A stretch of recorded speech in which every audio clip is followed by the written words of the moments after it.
This exercise is unique in nature, where we have about 24 nations that are participating in this exercise, and how it makes it different than the exercises that we undertake in the region. And what makes it the biggest exercise is that it is not only that we are participating with a kinetic form, that is the fighter and the force multiplier, but there are other domains which we think that are essential for the conduct of operations in the future warfare. My experience with this training center, I do believe, is next level.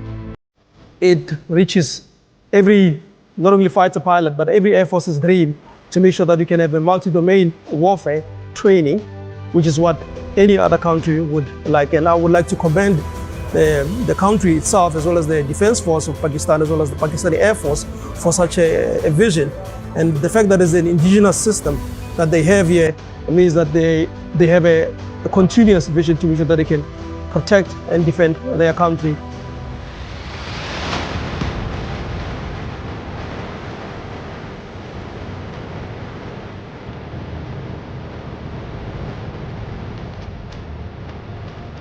The centers of excellence that is being provided. We are privileged that we have been able to learn what is being taught at the center. Malawi is going to benefit a lot from this experience that we had. Projects like Virtual Shields will be the transition to future's unmanned fighter jet concept.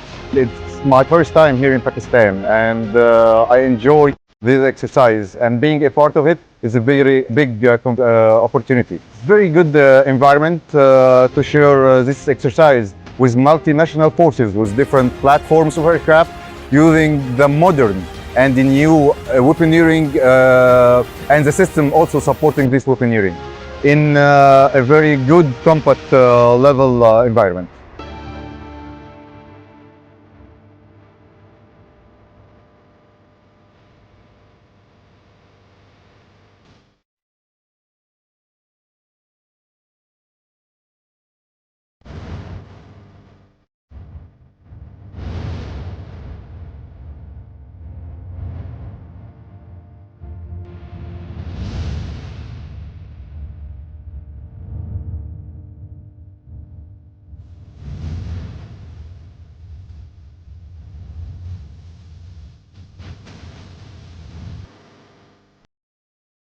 Visited airspace center. It's amazing setup, amended by amazing people.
From day to night CT missions to large